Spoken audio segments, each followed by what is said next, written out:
ہم طریقت والے تو ہیں، لیکن سب طریقتوں سے علیحدہ، کہ ہماری طریقت کسی سے نہیں مل سکتی۔ سب طریقتیں آقا کے پیر کے نیچے ہیں، آقا طریقت کے تابع نہیں ہے۔ تو اس لیے آقا نے کہا ہم نے تم کو ازل سے چنا ہوا ہے، نہ تو میرے جیسا آیا تھا نہ قیامت تک آئے گا۔ اللہ نہیں کہا جو آقا پہ جھوٹ مارے اپنی جگہ جہنم میں بنا۔ تو تربیت میں باتیں بتانی پڑتی ہیں تاکہ ان کا عقیدہ بنے اور وہ دیکھیں یہ بات صحیح ہے کہ غلط ہے۔ تو صحیح غلط کا پتہ لگے گا جب وہ ان سے جڑے گا۔ تو نبی کریم سے یہ بات کرنے والی تو ہر وقت نہیں ہوتی، ہم کلام ہوگا اور نبی کریم اس سے باتیں کریں گے اور پھر اس کو کہیں گے شیخ کو یہ پیغام دو۔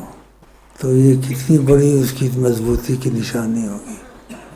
ہاں تو یہ پھر چیزیں جادی ہو جاتی ہیں۔ تو پہلے کچھ سمجھانا پڑتا ہے، بتانا پڑتا ہے تاکہ وہ جاسوسی کرے ادب کے ساتھ۔ تو یہ قسمت کی لیٹری ہے، اس میں ہم زیادہ بیان نہیں کر سکتے، نہ دعویٰ کر سکتے ہیں ہم تم کو ملا سکتے ہیں ان سے یا نہیں ملا سکتے ہیں۔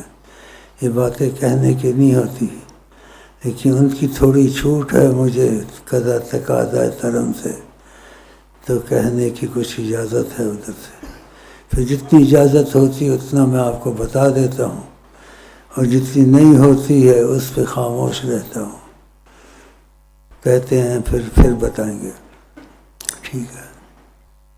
اتنی معلومات تھوڑی تم کو دی، کہیں نہیں سنو یہ معلومات، نہ تھی ماضی میں نہ مستقبل میں ہوں گی، کہ جس میں مفہوم ہے آقا جی کا کہ دوسرا شیخ امین نہ پہلے پیدا ہوا نہ قیامت تک پیدا ہوگا۔ اللہ ان کی کرم کے تقاضے، نہ پہلے پیدا ہوا نہ بعد۔